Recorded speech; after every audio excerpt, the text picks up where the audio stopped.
Well, I think it's pretty clear that President Trump really does want to meet with Kim Jong-un and reestablish the dialogue from the first administration.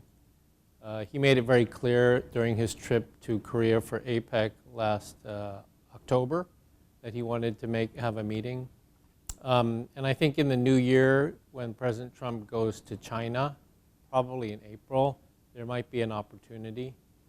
And also the South Korean National Security Advisor, Wi Sung-lak, was just here in Washington, D.C., where he said he believed it was time to engage with North Korea. So I think there's clearly an interest on the part of the United States, and I think North Korea can only say no for so long. Eventually we'll have to say yes. I think that for there to be a breakthrough, there needs to be a lot of advanced work and negotiations done at the working level to achieve a breakthrough at a summit. But right now, the absence of dialogue makes it hard for there to be a lot of preparatory work. So I think the first meeting initially would be a meeting to reaffirm the Singapore Declaration without a major breakthrough. That's not necessarily a bad thing, given that we've had no contact with North Korea for the 4 years of the Biden administration and none for the first year of the Trump administration. So reestablishing contact in and of itself is probably a good thing. I think realistically speaking, a meeting would focus on largely both sides reaffirming the basic principles of the Singapore Declaration. That would be about as far as they could go. Of course, the two leaders also have a tendency to improvise. So they could do other sorts of things like exchange a ban on missile testing for a stoppage of US military exercises. These sorts of things are certainly possible, unscripted things. But the most important thing would be to reaffirm the Singapore Declaration. I think what is distinct about President Lee's policy is that he has not insisted on South Korea being a mediator. President Moon has insisted on that, and probably at some point to the annoyance of the Americans, because they were trying to engage and get into a serious dialogue with North Korea. President Lee has said that it's fine if the United States goes first to have a discussion, and we can have a separate discussion later. I think that demonstrates a confidence on the part of President Lee to allow the United States to reopen the dialogue and thereby open a window for South Korea eventually to have dialogue with the North. So I don't think he will insist that South Korea be at the first meeting and be at every meeting trilaterally, or that South Korea play a mediating role. President Trump already knows the North Korean leader quite well. They've met several times. So maybe if it was the first meeting without any prior meetings, South Korea could play a mediating role. But Trump already knows Kim, so there's no need for a mediator. I don't know either what the reason is. I mean, I think if we look back at what has happened over the past year, clearly the focus of the US and South Korea were initially on tariffs, and then they were on the trade and investment framework agreement, and then they were on the security elements of the joint fact sheet and the SCM, the security consultative meetings. And so probably in all of that, the two sides really haven't had as much time to really sit down and strategize about North Korea. And now that they've finished all those other issues, the reciprocal tariffs, lowering the reciprocal tariffs, the trade and investment framework agreement, ironing out the terms of the $350 billion loan agreement. Now that they've ironed all those things out, they probably say that this is now the time for them to strategize on North Korea. Yeah.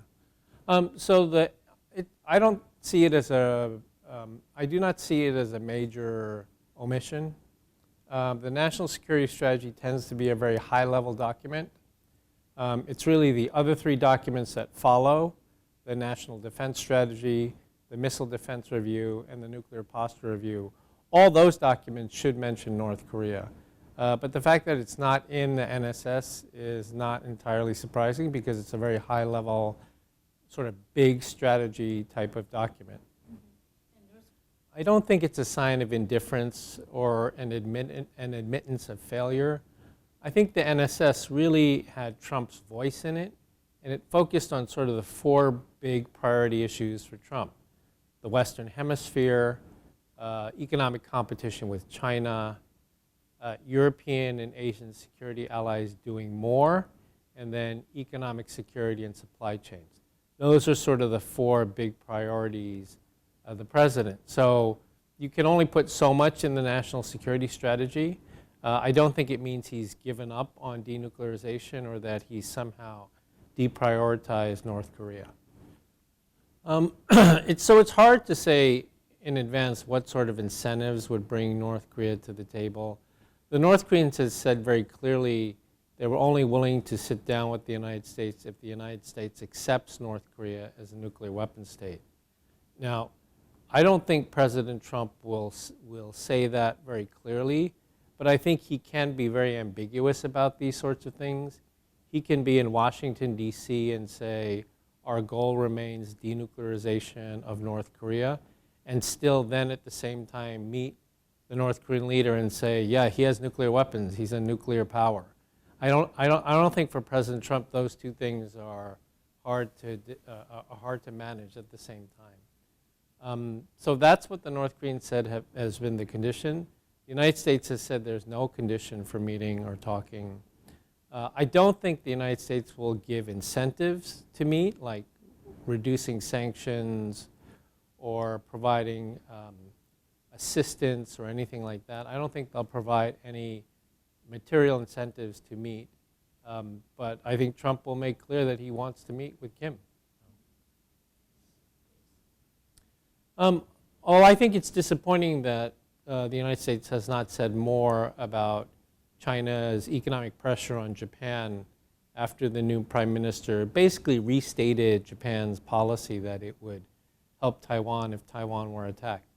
I think the United States should say something about China's economic coercion, just like the United States should say something if China used economic coercion against South Korea, as they did during the THAAD controversy in 2016-2017. And in response to the U.S.-South Korea shipbuilding agreement, China imposed sanctions on 5 U.S. subsidiaries of Hanwha Ocean. So I think the United States should say something in those circumstances, and the United States, Japan, and South Korea should together try to stop China's economic pressure, economic coercion. So I certainly hope that in 2026 we will see more cooperation between the United States, Japan, and South Korea. It's certainly in the interests of all three countries to do that, to deter China from using economic pressure on any of the three countries or on Taiwan. Yeah, so I do believe that China will respond to the U.S.-South Korea agreement on nuclear submarines with some form of economic pressure on South Korea. In 2016, 2017, they certainly did that in response to the emplacement of a THAAD battery in Korea. How they will apply the pressure, we just don't know.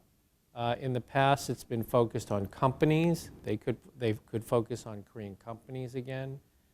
They could focus on what we call non-tariff actions, like students, stopping the flow of students to Korea, stopping the flow of tourists to Korea, banning, well, I still think there is a ban on sort of K-pop performances in China. We could see these sorts of things. We could see them doing things on the internet as well. China uses a number of different forms of economic pressure, and we could see any one of them or all of them in response to the U.S.-South Korean agreement on nuclear submarines. I think President Trump has been very clear for decades that he wants to reduce U.S. ground troops in Korea. We could see changes in U.S. ground force posture in Korea. Not a complete withdrawal, but changes, perhaps a reduction in ground troops. Besides all of this, shipbuilding, nuclear submarines, all of this is part of an overall modernization of the alliance. I think they're preparing right now, again, by implementing different elements of the joint fact sheet. The danger is when there is a lack of coordination. I think so. I think OPCON transition does.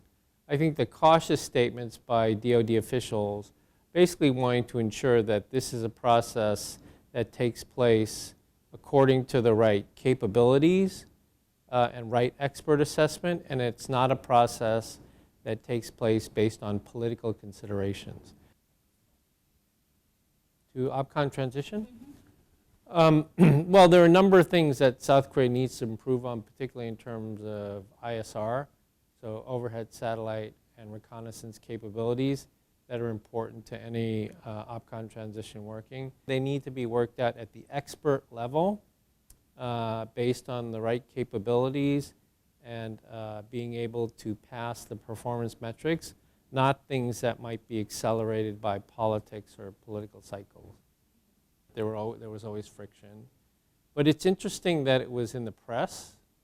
I was to me that means it must be pretty bad. So I think the Unification Ministry should be coordinating with the Foreign Ministry, but it should really be the Foreign Ministry and the NSC that are leading this.